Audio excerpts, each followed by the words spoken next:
this because I believe it's one man, one woman. That's the institution of marriage. So please clarify. Thank you. As far as polygyny is concerned, a man having more than one wife, Islam is the only religion, and Quran is the only religious scripture on the face of the earth which says marry only one. There is no religious scripture besides the Quran. I'm a student of comparative religion, which says marry only one. There is no verse in the Bible, no verse in the Bhagavad Gita, no verse in the Veda which says marry only one except the Quran. If you read the Hindu scriptures in Ramayana, the father of Sri Ram, how many wives did he have? How many wives? More than one? More than one. 3 wives. Fine. Shri Krishna, according to Mahabharata, how many wives he had? Unlimited.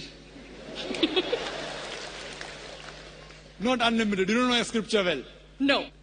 Did he have 4 wives? No. I have no idea. Not 4, not 100, not 1,000, 16,108 wives. How many wives he had? 16,108. So why can't we Muslims have 4? What's the problem? When Shri Krishna can have 16,108 wives, why can't we have 4? Further, if you read the Vishnu Purana, chapter number 24, verse number 1, it says a Brahmin can have up to 4 wives. If you read the Jewish scriptures, it gives you permission to have as many wives as you wish. If you read the Christian Bible, it gives you permission to have as many wives as you wish. If you read the Bible, Abraham had 3 wives. Solomon, how many wives he had? He had 700 wives. It is later on, the church has put a ban that Christians should marry only one, not the Bible. It is the Jewish community married more than one wife. It was in 1950 that chief rabbi passed a synod that Jews should marry only one. So it is the rabbi, not the Jewish scriptures. And according to Hindu scriptures, you can marry as many as you wish. It is the Indian government in 1954 passed a law called the Hindu Special Marriage Act. Hindu Special Marriage Act, which says Hindus should marry only one. It is not the religious scripture. It is not Bhagavad Gita. It is not Ramayana. It is not Mahabharata. It is not Veda. It is the Indian Penal Code. Now, let's analyze what does the Quran say. Quran says in Surah Nisa, chapter 4, verse number 3, marry women of your choice in 2s, 3s or 4s. But if you can't do justice, marry only one. This statement, marry only one, is only given in the Quran and no other religious scripture. It says, marry women of your choice in 2s, 3s or 4s. But if you can't do justice, marry only one. So if you want to marry more than one woman, one of the criteria of the Quran is you should do justice. If you can't do justice, you should marry only one. Now, what are the reasons, logical reasons a person can think that why has Islam permitted certain men to have more than one wife? Many non-Muslims think it is fard, it is compulsory for a Muslim man to have more than one woman, to have more than one wife. It's not compulsory, it's optional. It's not fard, it's not compulsory. Have you heard of Dharminder? Yeah. How many wives he has? 2. Muslim or non-Muslim? Non-Muslim. Non-Muslim. Your previous chief minister, what's the name? Jayalalitha. Yes. Hindu or Muslim? Hindu or Muslim? Hindu. Hindu, fine. Now these are famous personalities. Fine. How many famous personalities you know in India who have got more than one wife? Now let us understand what are the logical reasons. Come back to logic now. Now, by nature, if you ask any medical doctor, he will tell you, male and female are born in equal proportion. Girls and boys are born in equal proportion. But any medical doctor, any pediatrician, any children doctor will tell you that the female sex, the female child is stronger than the male child. That's the reason there are more deaths in the male children as compared to female children. So in children's age itself, the female children are much more than the male children. As life goes on, there are people dying due to accidents, due to alcoholism, due to war. There are more males dying as compared to females. Today, if you analyze in the world, there are more females in the world as compared to males. There are few third world countries like India where the male population is more than the female population. And do you know why? The reason is because of female feticide and female infanticide.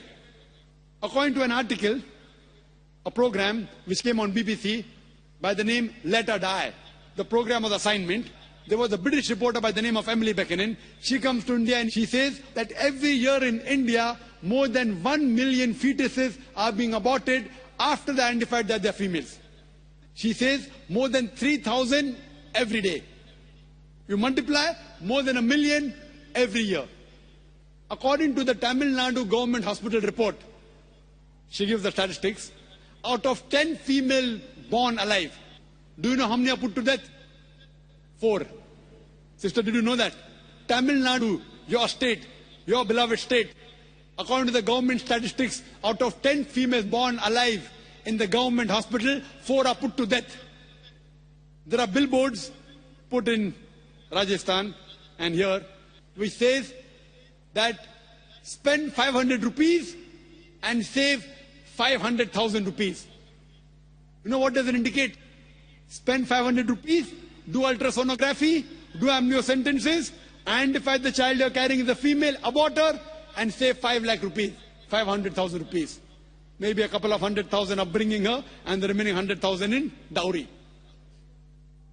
If you stop this evil practice in India, our beloved country, stop the female infanticide, stop the female feticide. Even in India, the population of female will be more than the male population. If you see the rest of the world, if you see New York alone, there are 1 million females more than males. In USA alone, there are 7.8 million females more than males. In UK alone, there are 4 million females more than males. In Germany alone, there are 5 million females more than males. In Russia alone, there are 9 million females more than males. And God alone knows how many millions of females are more than males throughout the world. Suppose I agree with your philosophy, sister, you said, 1 man, 1 woman. If I agree with you, sister, with your philosophy, 1 man, 1 woman. And suppose my sister happens to be in America, or your sister happens to live in America. And suppose the market is saturated. 1 man, 1 woman, saturated. Yet there will be 7.8 million females who will not find life partners. 1 man, 1 woman. Now the option for these 7.8 million females is either marry a man who already has a wife or become public property. You say, Dr. Zakir Naik, public property, such a harsh word. Sister, it is the most sophisticated word I can use. I cannot use a more sophisticated word than public property. According to the statistics of America, do you know, on an average, a man, before he settles down with a wife, he has 8 different sexual partners. Do you know that? On average, 8. Some may have 1, some may have 10, some may have 20. 8 sexual partners before he settles down with one. So the only option remaining, so if my sister happens to live in America, or if your sister happens to live in America, and the option is given to her, and suppose the market is saturated, every man has found a woman for himself. And unfortunately, if my sister, or if your sister happens to be one of the women who has not found a life partner, the only option for them is either marry a man who already has a wife or become public property. Any modest woman would opt for the first. Sister, what would you opt for your sister? Marrying a man who already has a wife or become public property? My sister's too young to be married, so... When she grows up and if she happens to go to America, or if you happen to be in America, Third choice. What would you prefer for her? You're the elder sister. Would you prefer her becoming public property or marry a man who already has a wife and get equal rights? In Islam, if you have a second wife, you give equal rights. In America, the public property has got no rights. She's degraded. She's dishonored. In Islam, she has an equal right. She gets honor. What would you prefer for younger sister when she grows up? Sometimes it's difficult to speak the truth, sister, correct? Especially in front of such a large audience. Anyway, I've got your answer, sister. Thank you. And your silence speaks for that. So that's the reason in Islam, sister, men have been allowed to marry more than one wife is to protect the woman, not to degrade her.